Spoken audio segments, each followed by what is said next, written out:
बिस्मिल्लाहिर्रहमानिर्रहीम। अस्सलाम वालेकुम स्टूडेंट्स, मैं आप लोगों का केमिस्ट्री इंस्ट्रक्टर शहबाज हसन।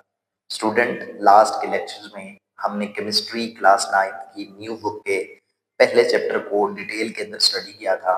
उसकी एक्सरसाइज को भी हमने डिटेल के अंदर स्टडी किया था। आज हम केमिस्ट्री क्लास 9 की न्यू बुक के सेकंड चैप्टर का पहला लेक्चर का आगाज करेंगे, जो कि हमारे पास है atomic structure, structure of atom. Atom की साख के बारे में ये हमारे पास चैप्टर है। इस पूरे चैप्टर के अंदर हम एटम की साख को डिटेल के अंदर स्टडी करेंगे। आज हमारा इंट्रोडक्टरी लेक्चर होगा। इससे पहले हमारे पास हम देखेंगे कि एटॉमिक स्ट्रक्चर के बारे में जो कुछ इंट्रोडक्शन में लिखा हुआ है उसको हम स्टडी करेंगे। तो सबसे पहली लाइन में लिखा हुआ है कि elements are very different from one another, कि एलिमेंट एक दूसरे से डिफरेंट होते हैं। स्टूडेंट, हमने पहले चैप्टर के अंदर पढ़ा था कि एलिमेंट जो होते हैं वो सेम टाइप ऑफ एटम से मिलकर बने होते हैं। मतलब element same type of atom से मिलकर बना होता है। और अगर हम कह रहे हैं कि एलिमेंट एक दूसरे से मुख्तलिफ होते हैं, तो इसका मतलब है जिन एटम से वो मिलकर बने होते हैं वो एटम एक दूसरे से मुख्तलिफ होते हैं। इस वजह से एलिमेंट भी हम कहते हैं कि वो एक दूसरे से मुख्तलिफ होते हैं। इसको हम लिखने की कोशिश करते हैं कि कैसे आप इसको लिखेंगे। Elements are very different from one another, very different from one and other, कि एक दूसरे से बहुत मुख्तलिफ होते हैं हमारे जो एलिमेंट्स होते हैं। ठीक है, आपकी एक्सरसाइज में सबसे पहला सवाल ही यही है कि why elements are different from one another. एक तो चीज मैंने आपको ये बता दी कि एलिमेंट क्योंकि सेम टाइप ऑफ एटम से मिलकर बनते हैं, तो इसका मतलब है कि जो एलिमेंट होते हैं, हर एलिमेंट के जो एटम्स होते हैं वो मुख्तलिफ होते हैं। इस वजह से एलिमेंट भी एक दूसरे से मुख्तलिफ होते हैं। दूसरी आप इसमें ये लिख सकते हैं कि जो प्रॉपर्टीज होती हैं एलिमेंट्स की वो डिफरेंट होती हैं due to the difference of properties in their constituent atoms. मतलब एक एलिमेंट जिन एटम से मिलकर बना होता है उन एटम्स की प्रॉपर्टीज मुख्तलिफ होती हैं। इस वजह से एलिमेंट की प्रॉपर्टीज भी क्या होती हैं, एक दूसरे से मुख्तलिफ होती हैं। और एलिमेंट भी एक दूसरे से क्या होते हैं, मुख्तलिफ होते हैं। ठीक है, ये जो एलिमेंट्स हैं हमारे पास, ये इसकी एग्जिस्टेंस किस तरह से है कि एलिमेंट जो हमारे पास मौजूद हैं कायनात के अंदर वो किस किस सूरत में पाए जाते हैं। तो सबसे ज्यादा जो है वो सॉलिड शक्ल में पाए जाते हैं। ठीक है, और बहुत थोड़े जो हैं वो लिक्विड शेप में पाए जाते हैं, और चंद एक जो है ना वो गैसीय हालत में पाए जाते हैं। सॉलिड शेप में पाए जाते हैं, लिक्विड में पाए जाते हैं, ठीक है, और हमारे पास गैस शक्ल में भी पाए जाते हैं। Most of the elements are present in solid form, very few जिसमें हमारे पास क्या है, मरकरी है, और हमारे पास दूसरा क्या है जी, ब्रोमीन। ये दो जो हैं वो आपके पास लिक्विड स्टेट में पाए जाते हैं, और सम जो हैं वो हमारे पास क्या है जी, गैसीय हालत में पाए जाते हैं। जैसे कि हमारे पास नाइट्रोजन है, ऑक्सीजन है, सल्फर है, इस तरह के जो एलिमेंट्स हैं वो इस हालत में पाए जाते हैं। एक और कैटेगरी भी हम इनकी जो है ना वो देखते हैं, जो कि हमारे पास क्या होती है, किस तरह से हम इसको कैटेगरी में एक और कैटेगरी के हवाले से भी डिवाइड करते हैं। तो वो हमारे पास क्या होता है जी, मेटल्स और नॉन मेटल्स। मेटलाइट्स भी होता है, लेकिन मेजरली हमारे पास क्या होती हैं जी, मेटल्स की सूरत में भी हम इनको डिवाइड करते हैं, और नॉन मेटल्स के हमारे पास जो एलिमेंट्स होते हैं वो मेटल्स की सूरत में भी होते हैं और नॉन मेटल की सूरत में भी होते हैं। अब जो नॉन मेटल्स वाले हैं वो सारे के सारे क्या होते हैं, लस्ट्रस होते हैं। ठीक है, इनकी जो अपीयरेंस होती है वो चमकदार होती है, और ये जो होते हैं वो डल होते हैं। अब देखें कि हमने कहा कि कुछ एलिमेंट हमारे मेटल की सूरत में पाए जाते हैं, कुछ एलिमेंट नॉन मेटल की सूरत में पाए जाते हैं। अब इसका मतलब है ये एलिमेंट है तो एटम से मिलकर बने हुए हैं, तो मेटल्स लस्ट्रस हैं, नॉन मेटल्स डल है। इसका मतलब है इनके जो एटम्स हैं वो डिफरेंट हैं, जिसकी वजह से इनकी प्रॉपर्टीज भी क्या है, एक दूसरे से डिफरेंट है। जैसा कि हम कहते हैं कि आयरन जो हमारे पास है वो भी एक मेटल है, वो डिफरेंट है गोल्ड से, वो भी एक मेटल है। और जो हमारे पास गोल्ड है वो डिफरेंट है एल्यूमिनियम से, वो डिफरेंट है जिंक से। ये सारी मेटल्स हैं और ये एक दूसरे से मुख्तलिफ हैं। ठीक है, और ये सारे के सारे क्या हैं, एलिमेंट्स हैं। तो एलिमेंट एक दूसरे से जो मुख्तलिफ होते हैं वो इनके अंदर पाए जाने वाले एटम्स की बुनियाद पर मुख्तलिफ होते हैं। ठीक है स्टूडेंट्स। और हम अगर एक और इसका कैटेगरी के हवाले से डिफाइन करें तो हमारे पास जो आयरन है वो हैवियर देन हमारे पास एल्यूमिनियम और जिंक होती है। हमारे पास जो आयरन मेटल है, आयरन जो मेटल है, आयरन मेटल, ये हमारे पास क्या है जी, ये हैवियर होती है। किससे हैवियर होती है? Then aluminium and zinc. ये इन मेटल से ये क्या होती है जी, हैवियर होती है। तो इस वजह से हम कह रहे हैं, देखें ये भी एक एलिमेंट है, ये मुख्तलिफ है, ठीक है, इन दोनों से। तो एलिमेंट एक दूसरे से मुख्तलिफ क्यों होते हैं? एक वजह मैंने आपको ये बताई कि जिन एलिमेंट जिन एटम से मिलकर बने होते हैं वो एटम मुख्तलिफ होते हैं, इस वजह से एलिमेंट भी मुख्तलिफ होते हैं। एक और आंसर भी यहाँ पर आप लिख सकते हैं कि elements are different from one another due to the presence of number of protons in them, कि उनके अंदर नंबर ऑफ प्रोटॉन्स के डिफरेंस की वजह से भी हम कहते हैं कि एलिमेंट एक दूसरे से मुख्तलिफ होते हैं। जैसे कि हमारे पास हाइड्रोजन है तो इसके अंदर नंबर ऑफ प्रोटॉन 1 है, इसके बाद हमारे पास हीलियम है तो इसमें नंबर ऑफ प्रोटॉन 2 है, फिर हमारे पास लिथियम है तो इसमें नंबर ऑफ प्रोटॉन 3 है, ठीक है, फिर हमारे पास बेरिलियम है तो उसमें 4 है, इसी तरह से नाइट्रोजन है उसमें 7 है, ठीक है, ऑक्सीजन है उसमें 8 है। तो मतलब नंबर ऑफ प्रोटॉन्स की बुनियाद पर भी हम कहते हैं कि एलिमेंट्स जो होते हैं वो एक दूसरे से मुख्तलिफ होते हैं। ठीक है स्टूडेंट, तो ये हमारा इंट्रोडक्टरी पार्ट था जिसमें हमारे पास कुछ इस तरह से उसने बयान किया था कि जो एलिमेंट होते हैं वो मुख्तलिफ होते हैं। क्यों मुख्तलिफ होते हैं? क्योंकि उनके अंदर पाए जाने वाले एटम्स एक दूसरे से मुख्तलिफ होते हैं, नंबर ऑफ प्रोटॉन्स की तादाद एक दूसरे से मुख्तलिफ होती है।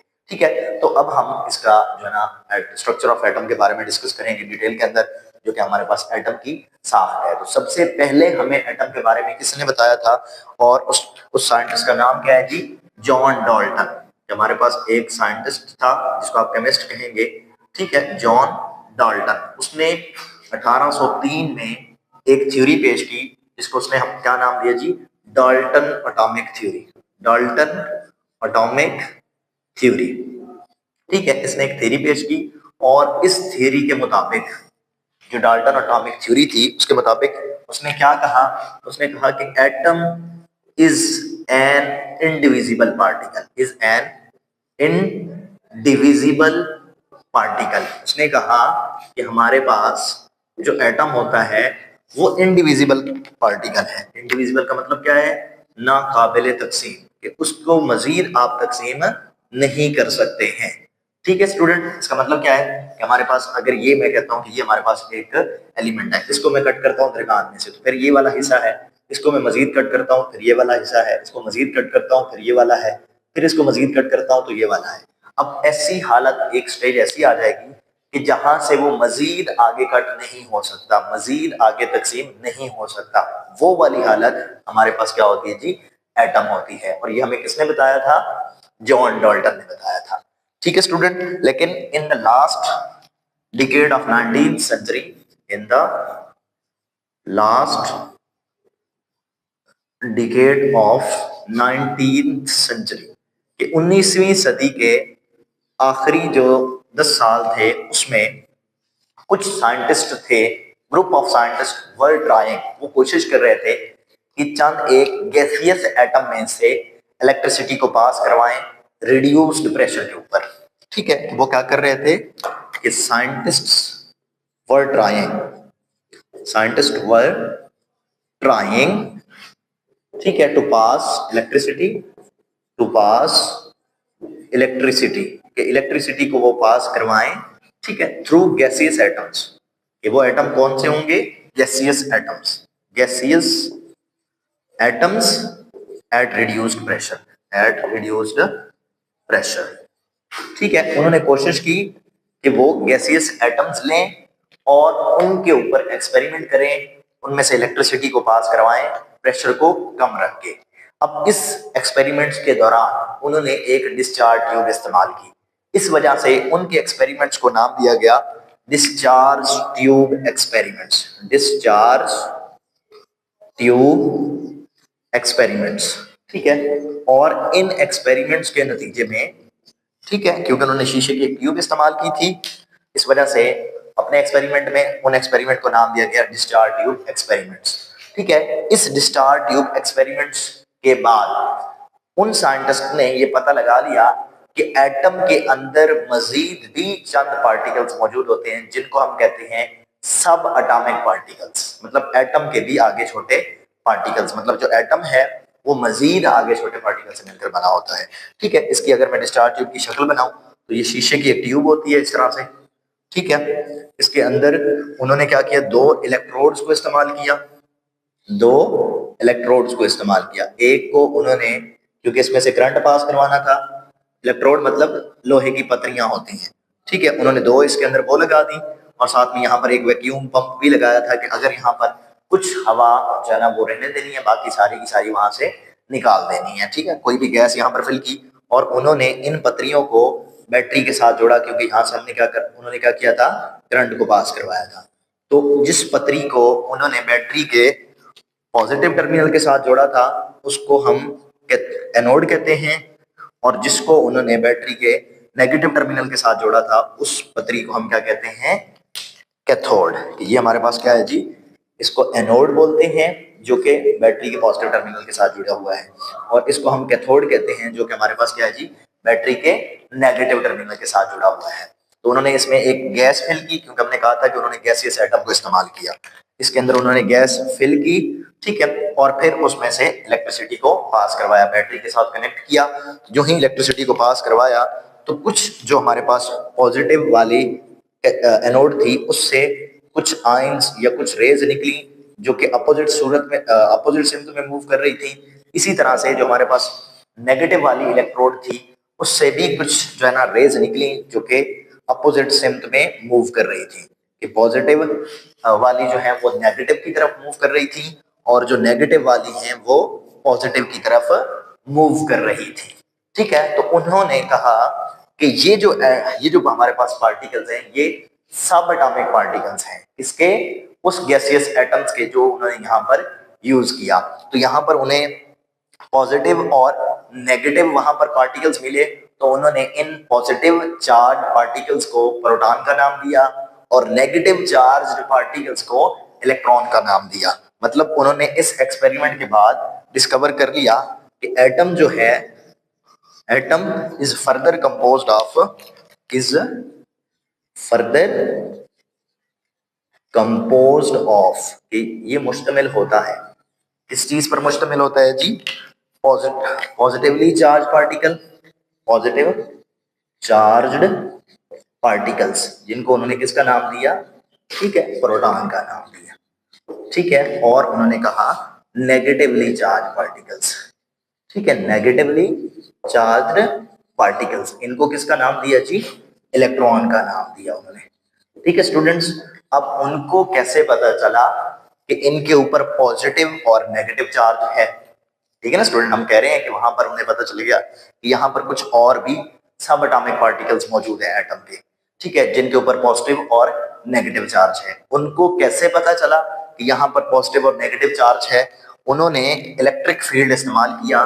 मतलब एक इलेक्ट्रिक फील्ड की जो पतरी थी उन्होंने इधर रखी, मिसाल के तौर पे मैं कह देता हूँ कि इसके ऊपर, क्योंकि इलेक्ट्रिक फील्ड की दो पतरियां होती हैं, एक के ऊपर पॉजिटिव, एक पॉजिटिव चार्ज वाली होती है और एक नेगेटिव वाली होती है, मतलब एक टर्मिनल पॉजिटिव होता है और एक टर्मिनल नेगेटिव होता है। जैसे ही उन्होंने यहाँ पर रखी इस तरह से, तो आपको पता है कि पॉजिटिव पॉजिटिव को रिपेल करता है और नेगेटिव नेगेटिव को रिपेल करता है, ठीक है, और पॉजिटिव नेगेटिव को अट्रैक्ट करता है और नेगेटिव पॉजिटिव को अट्रैक्ट करता है।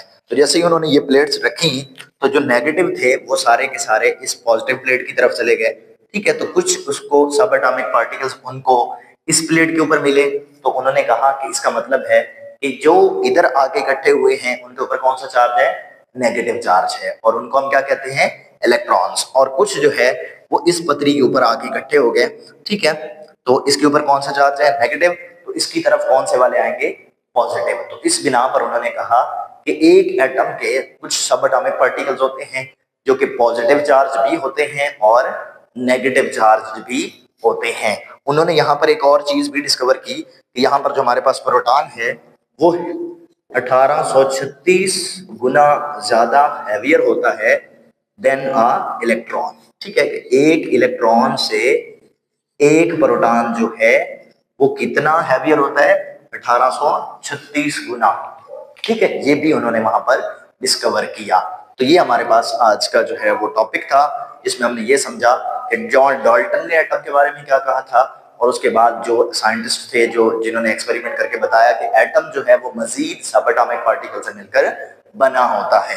ठीक है, उसको हमने डिस्कस किया कि वो सब एटॉमिक पार्टिकल्स कौन से होते हैं, पॉजिटिवली चार्ज पार्टिकल और नेगेटिवली चार्ज पार्टिकल। उनके ऊपर पॉजिटिव चार्ज और नेगेटिव चार्ज का हमें कैसे पता चला, कि जब हमने उनकी डिफ्लेक्शन को देखा इन electric field, deflection of the positive and negative charge particles in the electric field confirm that these some of these carries positive charge and some of these carries a negative charge। फिर हमने कहा कि proton का जो मास है, एक proton का मास वो 1836 गुना ज्यादा है एक इलेक्ट्रॉन के मुकाबले में। तो इसके नीचे एक इंटरेस्टिंग इंफॉर्मेशन में भी लिखा हुआ है कि हमारे पास जो न्यूक्लियस का साइज होता है, जो न्यूक्लियस होता है एटम के अंदर सेंटर पार्ट को हम क्या कहते हैं, न्यूक्लियस, वो क्या होता है जी, 1/1,100,000 टाइम्स लेस होता है, टाइम्स लेस देन एटम्स। ठीक है, एक एटम का जो साइज है, मतलब ये अगर न्यूक्लियस है तो ये एटम है, ये न्यूक्लियस है, ये एटम है, मतलब एटम का साइज इतना बड़ा है और न्यूक्लियस का साइज इसके मुकाबले में इतना छोटा है। लेकिन एटम का सारा मास इस न्यूक्लियस के अंदर मौजूद होता है। 99.9% mass of the atom is present in the nucleus. क्यों? क्योंकि न्यूक्लियस में क्या मौजूद होता है, प्रोटॉन मौजूद होते हैं, और न्यूक्लियस के बाहर क्या मौजूद होते हैं, इलेक्ट्रॉन मौजूद होते हैं। और अभी हमने कहा कि एक प्रोटॉन का मास 1836 गुना ज्यादा होता है इलेक्ट्रॉन के मुकाबले में, और एटम के न्यूक्लियस में प्रोटॉन मौजूद होते हैं। तो इस वजह से हम कहते हैं कि एटम का सारा जो मास है वो एटम के न्यूक्लियस के अंदर मौजूद है। स्टूडेंट, ये आज का हमारा इंट्रोडक्टरी लेक्चर था, जिसमें हमने एटम की साख्त के बारे में डिस्कस किया। मैं उम्मीद करता हूं कि आपको ये अच्छे से समझ आ गया होगा। आपका कोई भी क्वेश्चन हो, कोई भी डाउट हो, आप उसको कमेंट बॉक्स में पूछ सकते हैं। अल्लाह हाफिज।